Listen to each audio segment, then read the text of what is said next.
foot elevated bench dip or foot elevated triceps dip, sometimes interchangeable names, but they refer to the same exercise. So you'll need a bench and you'll need something you can elevate your foot onto.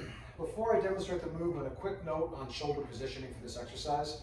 It's something that I see quite commonly, which is bad news.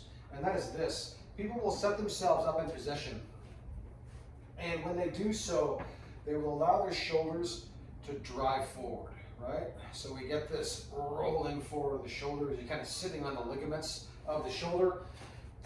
There's a protraction of your scapula and an internal rotation of the humerus. This is a really serious problem in terms of not shredding your rotator cuff and shoulder labrum to pieces in this exercise, which is actually one of the biggest complaints that I see for this movement. It causes shoulder pain, right? So in that context, when you're rolling this over and internally rotating too much, you're essentially closing off the subacromial space, right? Subacromial, putting a lot of pressure on the subacromial bursa. So there's this small kind of aperture sitting just below the acromion, which is this bony protuberance here, the top end of the scapula. And through that small aperture or opening, a number of nerve clusters and a number of muscular and tendinous insertions pass. And when you internally rotate too much and then force the shoulder right into flexion and extension, you're literally putting pressure on those fibers and you're essentially just kind of fraying them to pieces, right? As time progresses, sooner or later, you're going to have nebulous pain, and if that continues and it's not corrected, you will start to have, fraying and tearing of the shoulder labrum, potentially fraying and tearing of rotator cuff fibers, specifically infraspinatus and supraspinatus, and then potentially issues with the long head of the biceps tendon as well, a bunch of different problems. So when you're in this position, if you do not have the capacity to maintain your scapular retraction in this position, do not do this exercise. There are other options that will be much better for you.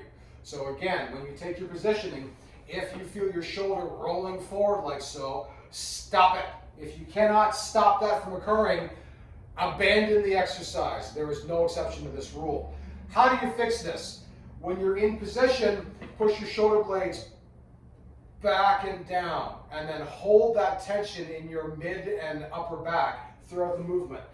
Another trick that some people find acceptable and of value, it depends on a few different factors, is to create a slight external rotation of the hand, right? So I see some people, they're doing this exercise with their fingers essentially pointed up behind them, right, as they go. Now, that obviously puts a lot of strain on the wrist as well, so that could be a limiting factor. But a nice balance here, if you're going to have your fingers, or your hand pointed forward at the edge, right?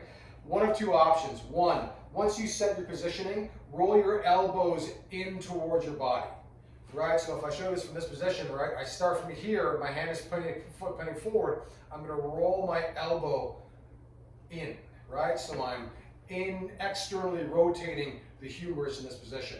If you do not have the awareness to do that, you can turn your fingers slightly out, but you're still keeping them over the edge of the surface that you're on, which tends to reduce that wrist problem. So just keep in mind, shoulder blades back and down, not allowing this to collapse forward at all. If you cannot control that, do not do this exercise. I cannot stress this enough. All right, all that being said, once you have two surfaces that you've got, you want both to be about the same height, right, for this base level movement. You're going to set your positioning, bring your legs up. Once again, scapula back and down. Keep yourself reasonably close to the bench that you're on, and then inhale as you come down. Exhale, pressing up.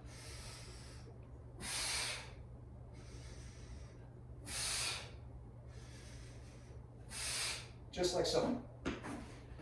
You want your descent phase to be slow and controlled, and your up phase to be a little bit faster, but if you're doing high reps numbers of this exercise, as time progresses, they're both going to be kind of quick. So long as you can control that and not go too far into a position where you're again overstretching ligaments and tendons, you're good to go. It's important to keep in mind in this exercise that many people do not have the shoulder flexibility to be able to do this appropriately.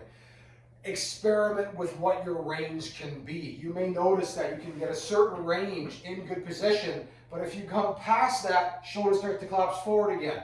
that indicates you should not come back below that position that you can maintain your appropriate form in. So if you're doing this for the first time, start with a more shallow movement, experiment with what you can do with perfect form and with no sensation of discomfort or loss of shoulder integrity. Again, I cannot stress the importance of maintaining good form in this movement. Inhaling down, exhaling as you come up. Knees are mostly straight, but not necessarily locked out. A slight bend is acceptable for some people, so long as you're still not compromising the movement by using your legs to come up and down, right? So long as that's the case, that is your foot elevated bench dip.